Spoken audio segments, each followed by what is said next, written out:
नमस्कार, मी रेश्मा साळुंखे धामणकर. बुलेटिनमध्ये आपल्या सगळ्यांचं स्वागत. विशेष चर्चा आज आपण करणार आहोत. खरं तर मागच्या दशकभरात देशाचं राजकारण हिंदू आणि मुस्लिमांभोवती फिरतंय. त्यात आता लोकसभा निवडणुका अवघ्या काही महिन्यांवरती आलेल्या आहेत. त्यामुळे पुन्हा हिंदू मुस्लिम वादानं गहिरा रंग घेतलाय. नुकतंच जम्मू काश्मीरचे माजी मुख्यमंत्री आणि डेमोक्रॅटिक प्रोग्रेसिव्ह आझाद पार्टीचे प्रमुख गुलाम नबी आझाद यांच्या वक्तव्यानं नवा वाद सुरू झालाय. भारतातले सर्व मुस्लिम आधी हिंदूच होते, धर्मांतरानंतर ते मुस्लिम झाले, असं वादग्रस्त वक्तव्य आझादांनी केलंय. खरं तर सरसंघचालक मोहन भागवतांनी देखील गेल्या वर्षी जाहीर कार्यक्रमांमध्ये हीच भूमिका मांडलेली होती. आता आझादांनी देखील मुस्लिम आधी हिंदूच होते असं म्हटल्यानं नवी राजकीय चर्चा सुरू झाली आहे. आझादांच्या या बोलण्याचा अर्थ काय, हा मुद्दा आत्ताच का चर्चेत आलाय, त्याचे पडसाद देशाच्या राजकारणात कसे उमटणार, याबद्दल मुस्लिम विचारवंत आणि हिंदुत्ववाद्यांचं मत काय, हे सगळं आपण जाणून घेणार आहोत या विशेष चर्चेमध्ये. त्याआधी आपण बघूयात की गुलाम नबी आझाद नेमकं काय म्हणाले होते ते. हमारे बीजेपी के किसी लीडर ने बताया कि भाई कोई बाहर से आए हैं, कोई अंदर से आए हैं. मैंने कहा देखो, अंदर बाहर से कोई नहीं आया. हमारे हिंदुस्तान में इस्लाम सिर्फ वैसे पूरा इस्लाम तो आया ही है 1500 साल पहले. हिंदू धर्म बहुत पुराना है. तो बाहर से आए होंगे 10-20, वो जब मुगलों के वक्त में उनकी फौज में थे. बाकी तो सब हिंदू से ही कन्वर्ट हुए हैं मुसलमान हिंदुस्तान में. और उसकी मिसाल हमारी कश्मीर में है. कश्मीर में कौन था 600 साल पहले मुसलमान? सब कश्मीरी पंडित थे, सब वही इस्लाम कर गए, बन गए. तो मैंने कहा सब इसी धर्म में पैदा हुए. तेव्हा आझादांच्या याच वक्तव्यामुळे आता नवा वाद निर्माण झालेला आहे. त्यांच्या या सगळ्या वक्तव्यांमागचा अर्थ नेमका काय, ते आपण या चर्चेत जाणून घेणार आहोत. आणि याच विषयावरती सविस्तर चर्चेसाठी आता आपल्यासोबत आहेत मुस्लिम विचारवंत अब्दुल कादिर मुकादम, मुस्लिम सत्यशोधक मंडळाचे अध्यक्ष शमसुद्दीन तांबोळी, संघविचारक असलेले अमोल पुसदकर आणि हिंदुत्ववादी विचारवंत अनिकेत शास्त्री देशपांडे हे देखील आपल्यासोबत जोडले गेलेले आहेत. माझा पहिला प्रश्न आहे तो तांबोळींसाठी. तांबोळी, आझाद नेमकं काय म्हणाले ते आपण बघितलं, मात्र आझादांचं हे वक्तव्य वस्तुस्थितीला धरून वाटतंय का, की यामागे काही राजकीय रंग दिसतायत?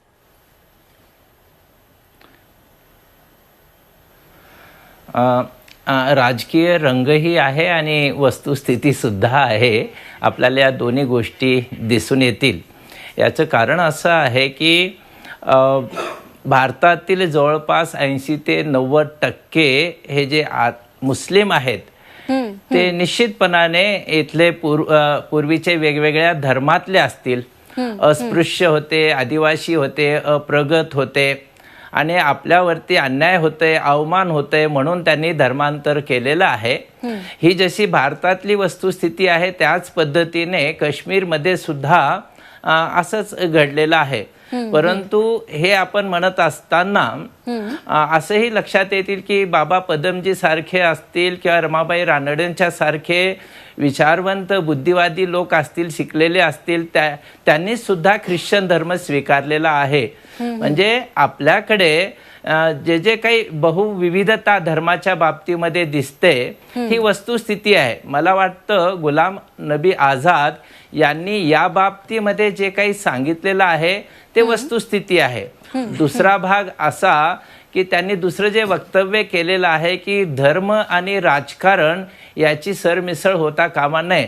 परंतु गुलाम नबी आझाद ज्या पक्षामध्ये आज तागायत होते त्या पक्षाने सुद्धा अनेक वेळा धर्म आणि राजकारण एकत्र करून अनुनयाचं एक प्रकार इथे केलेला आहे. हे सर्व श्रुत आहे. मुद्दा तोच आहे की गुलाम नबी आझाद यांनी केलेलं हे जे वक्तव्य आहे तो आज आणि आत्ताच्या परिस्थितीतच का केलेला आहे याचा तपास जर आपण घेतला तर याच्या पाठीमागे त्यांचाही काही राजकीय हेतू असण्याची शक्यता वाटते. निश्चित तांबोळी सर, खूप महत्त्वाचे मुद्दे तुम्ही मांडले. हाच मुद्दा मी घेऊन पुढे जातीय. संघविचारक असलेले अमोल पुसदकर सर देखील आपल्यासोबत आहेत. पुसदकर सर, तांबोळी सरांनी जे मुद्दे मांडले ते आपल्याला पटतायत का, आणि यामागे काही राजकीय कारणं असतील तर ती काय असू शकतात?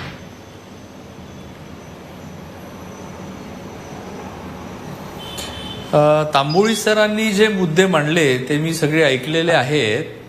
त्यामध्ये फक्त मला एक छोटीशी सुधारणा करावीशी वाटते की हिंदू धर्मामध्ये जे दलित होते, जे आदिवासी होते किंवा जे कोणी वंचित होते, ज्यांना असं वाटलं की आमच्यावर अन्याय होत आहे, तर ते लोक मुस्लिम धर्मात गेले नाही. मुसलमानामध्ये भारतामध्ये जे धर्मांतरण झालं, तर भारतामध्ये जे विदेशी आक्रमक आले, त्यांच्या ज्या टोळधाडी भारतावर आल्या, तर यामध्ये ज्या वेळेला तो राजा हरायचा आणि त्याच्या प्रजेला मुस्लिम केलं जायचं, तर त्यामुळे गुलाम नबी आझादांनी जे म्हटलेलं आहे की पूर्वी सगळे हिंदूच होते, तर ही गोष्ट एकदम बरोबर आहे की पूर्वी सगळे हिंदूच होते. थोडेफार मुसलमान विदेशी आक्रमकांच्या सोबत आले, त्याच्यामध्ये कोणी तुर्क असेल, कोणी फारसी असेल, असे वेगवेगळ्या वंशाचे लोक होते. परंतु औरंगजेबाच्या सैन्यामध्ये सुद्धा जे मुसलमान होते ते सुद्धा असे धर्मांतरित मुसलमानच होते. तर त्यामुळे भारतामधले मुसलमान हे धर्मांतरित मुसलमान आहे, ते पूर्वी हिंदू होते. हा आझादांचा मुद्दा मला पटतो आहे आणि तो बरोबर आहे. निश्चित. आणि हाच मुद्दा घेऊन मला मुस्लिम विचारवंत असलेले अब्दुल कादिर मुकादम सर यांच्याकडे जायचंय. मुकादम सर, आझादांचं वक्तव्य आणि आता दोन विचारवंतांनी जे मुद्दे मांडले ते आपल्याला पटतायत का? खरंच आधी जे आत्ताचे मुस्लिम आहेत ते सगळे हिंदू होते? हो, सगळेच हिंदू होते असं म्हणायला काही हरकत नाही. पण प्रत्येक जण आता इथे जे बोलले ते एक एक तुकडा घेऊन बोललेले आहेत. ह्या प्रश्नाकडे पाहायचं असेल तर एकूणच भारतामध्ये काय झालं याचा वेगळ्या तऱ्हेने व्यापक दृष्टिकोनातून आपल्याला त्याचा विचार करावा लागेल, त्याचा शोध घ्यावा लागेल. उदाहरणार्थ आपण कोकण आणि केरळचा जर विचार केला तर तिथे वाचणारे संपूर्णपणे वेगळा इतिहास घडलेला आहे. त्याचा राजकारणाशी काही संबंध नाही. ते आले, ते अरबस्थानहून व्यापारी म्हणून आले आणि इथे स्थायिक झाले आणि इथे राष्ट्रकूट आणि शिलाहार राजांचं राज्य होतं. त्यावेळेस हे इथे कोकणात आले. कोकणाच्या म्हणजे अगदी कल्याणपासून तर खाली सिंधुदुर्गापर्यंत त्यांचा दिसतो आणि ते इथेकडच्या सगळ्या ह्याच्या त्यांना व्यापार करायचा असल्यामुळे स्थानिक लोकांशी त्यांचे संबंध येणं अपरिहार्य होतं. बरं, ते आले ते काही सगळं कुटुंब घेऊन नाही आले. त्याच्यामुळे त्यांनी इथे स्थानिक लग्न केली आणि या स्थानिक लग्नातून जी प्रजा निर्माण झाली त्याला आपण कोकणी मुसलमान म्हणतो. तेच केरळमध्ये सुद्धा घडलेलं आहे. त्या प्रत्येकाकडे वेगळं घडलेलं आहे. बस दुसरीकडे काय झालेलं आहे की हिंदू धर्मातील विषमता अन्यायामुळे सुद्धा झालेले आहेत, हे नाकारता येणार नाही.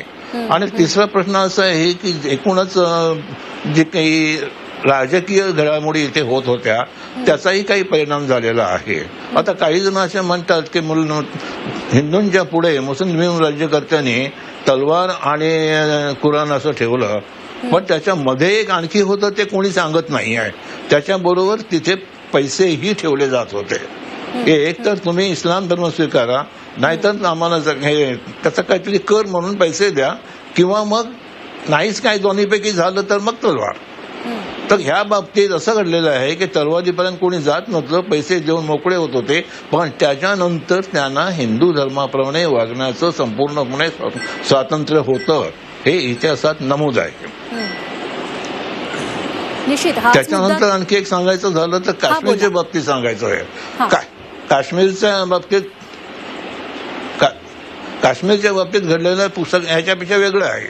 तिथे सुफी तत्वज्ञानाचा आणि हिंदू धर्मातील सुद्धा वेगवेगळ्या धर्मशास्त्राचा आणि तत्वज्ञानाचा असा मिलाप होऊन त्याच्यातून जे काही तिथे नवीन धर्म पाळणारे जे झाले त्याच्या बाबतीत आपल्याला म्हणाले की काश्मीरचे मुसलमान आणि काश्मीरचे हिंदू याच्यामध्ये जी आपल्याला जी संस्कृती दिसते आहे तिकडची, ती काश्मीरीयत आहे.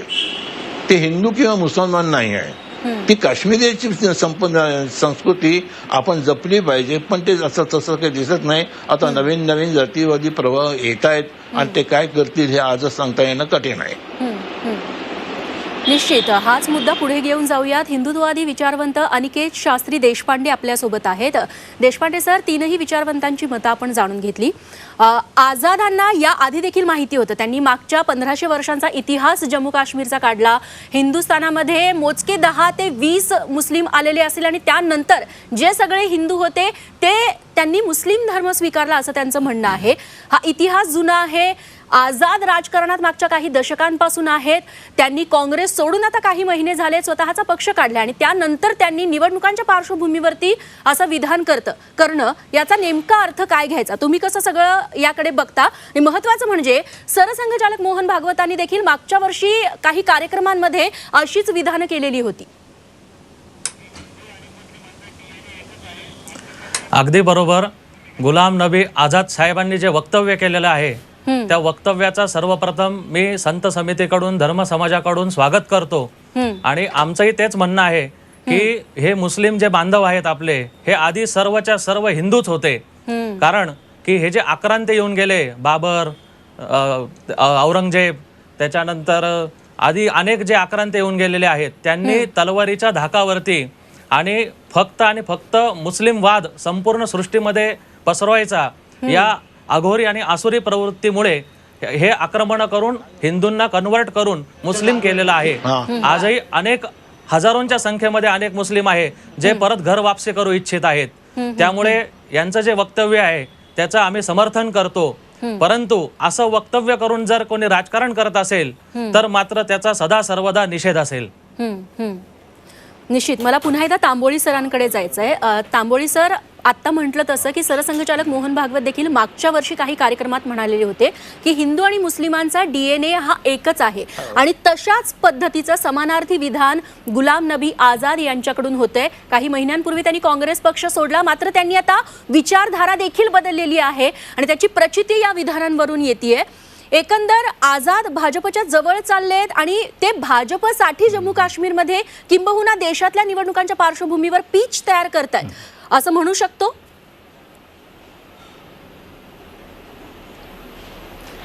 हां, एक आहे की भारतीय समाजाचं वैशिष्ट्यच हे आहे की जगामध्ये जेवढे धर्म आहेत ते सगळ्या धर्मांचं अस्तित्व भारतात आहे.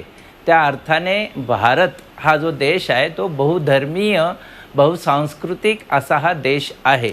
मगाशी चर्चा चालत असताना धर्मांतर होत असतानाचा फक्त एक मुद्दा मी मांडला की अन्याय, अत्याचार, अवमान हे केल्या जात असल्यामुळे हे झालं. आपल्याकडे स्वामी विवेकानंदांनी ज्या पद्धतीने विश्लेषण केलेलं आहे त्याचीही एक पार्श्वभूमी आपल्या समोर आपल्याला ठेवता येईल. फक्त तेवढंच कारण नव्हतं, त्याशिवाय असंही एक कारण होतं की सत्ताधारी पक्षाच्या जवळ गेल्यानंतर आपल्याला काहीतरी लाभ होतील अशा प्रकारची प्रलोभनं होती. म्हणून हिंदू समाजातील उच्च जातीय उच्च वर्णीय लोकांनी सुद्धा इस्लामचा स्वीकार केलेला आपल्याला दिसून येतं. म्हणून महाराष्ट्रामध्ये सुद्धा आपल्याला दळवी दिसतील, देशपांडे दिसतील, कुलकर्णी दिसतील, देसाई दिसतील. ही नावं त्या अर्थाने मुस्लिम नावं वाटत नाहीत, तर भारतीय महाराष्ट्रीय अशी ही सगळी नावं दिसून येतात.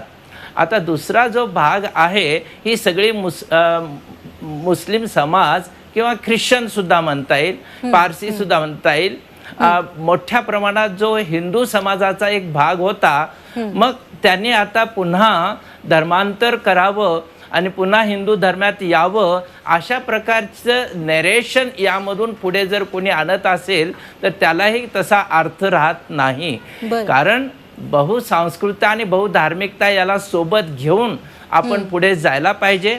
आणि मगाशी तुम्ही जे आदरणीय मोहनरावजी भागवत यांच्या विधानाचा जो संदर्भ घेतला, त्यांनी ज्या पद्धतीने म्हणजे सर्व भारतीयांचं हे DNA हे एक सारखंच आहे.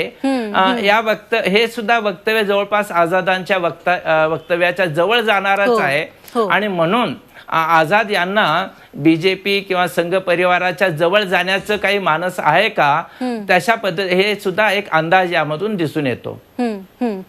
मुकादम सर, जे पुरोगामी विचारवंत आहेत, मुस्लिम विचारवंत, त्यांनी देखील ही गोष्ट ॲक्सेप्ट केलेली आहे, स्वीकारली आहे, तुम्ही देखील ती स्वीकारलेली आहे. मात्र कट्टर मुस्लिम जे विचारवंत आहेत, लोक आहे, समाज आहे, ते या गोष्टीला विरोध करू शकतात. पुढच्या काळामध्ये, आगामी काळात याचे कशा पद्धतीने पडसाद उमटू शकतात? कारण का आता आझादांनी हे विधान केलेलं आहे तर MIM स्वाभाविक याच्यावरती आक्रमक पद्धतीने उतरेल, ते अजून नवे दावे करतील.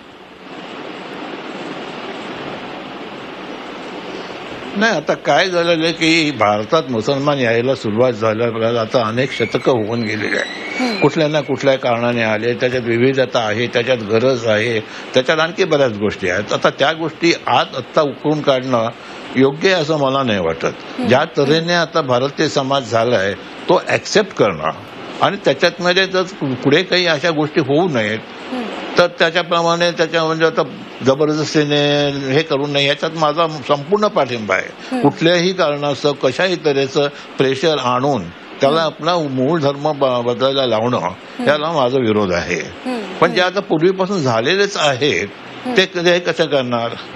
आणि सगळेच काही जबरदस्तीने झालेले नाही आहेत. वेगवेगळ्या कारणास्तव वेगवेगळे झालेले आहेत. त्यात एक ऐतिहासिक वास्तव म्हणून आपण स्वीकारणं हाच त्याच्यावरचा सगळ्यात चांगला उपाय आहे. निश्चित. संघ विचारक अमोल पुसदकर सर देखील आपल्यासोबत आहेत. पुसदकर सर, आपण मघाशी सरसंघचालकांबद्दल बोललो. मागच्या काही वर्षांपासून सरसंघचालकाची आणि संघाची भूमिका मुस्लिमांबद्दलची काहीशी मवाळ होताना दिसतीये. अगदी मोहन भागवत हे मुल्ला मौलवींना भेटताना दिसले आणि त्याच्यानंतर आपले विचार मांडताना दिसले. हिंदू मुस्लिमांचा DNA एक सारखाच आहे असं विधान त्यांनी केलं.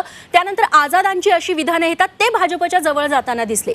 एकीकडे भाजपची विचारसरणी अजूनही आपण बघतोय की राजकीय वर्तुळात ही मुस्लिम विरोधी असताना बघायला मिळते.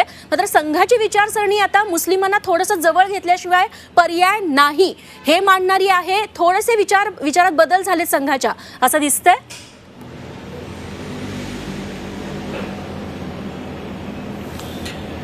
मला या प्रसंगी हे सांगावंसं वाटतं की मोहनजी भागवत जे आता सरसंघचालक आहेत यांच्याही पूर्वी जे सरसंघचालक होऊन गेले त्यांनी सुद्धा मुस्लिम विचारवंतांशी आणि मुस्लिम धर्मगुरूंशी भेट आणि चर्चा ही यापूर्वी सुद्धा केलेली आहे.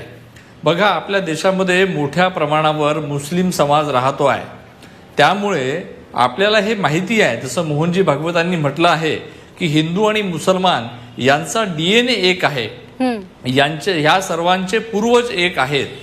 तर त्यामुळे यांना संघाच्या दृष्टिकोनातून आम्ही संघाची भूमिका मवाळ किंवा जहाल अशा पद्धतीची झालेली नाही आहे. संघ हा कट्टरवादाचा विरोध करतो, संघ जबरीनी धर्मांतरणाचा विरोध करतो.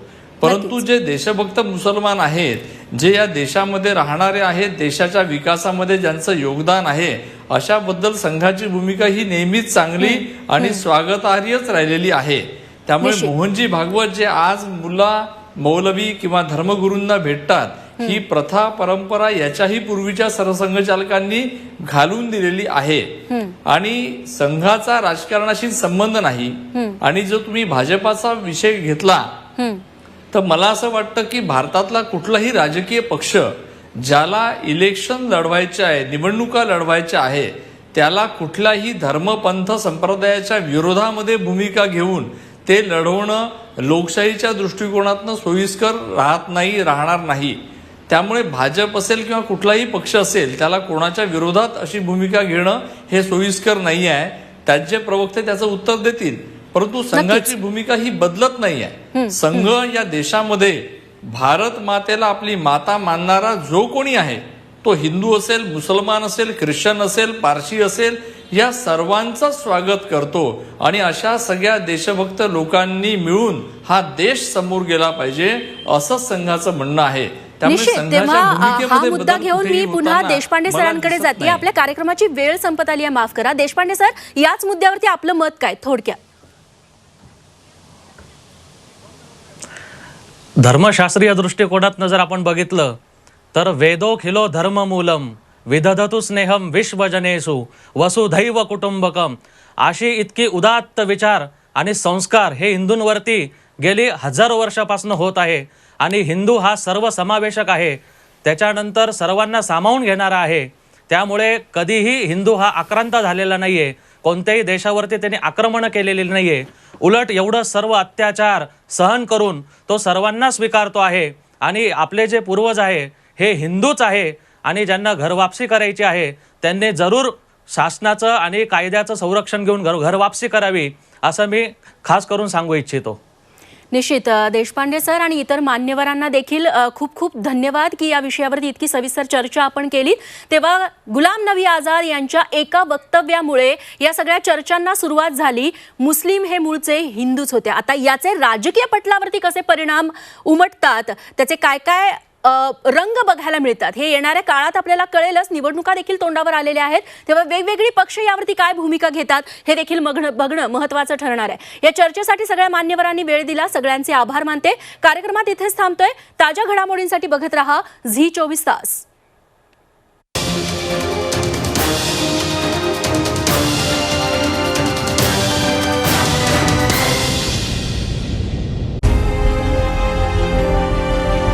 विकासाचा ध्यास म्हणजे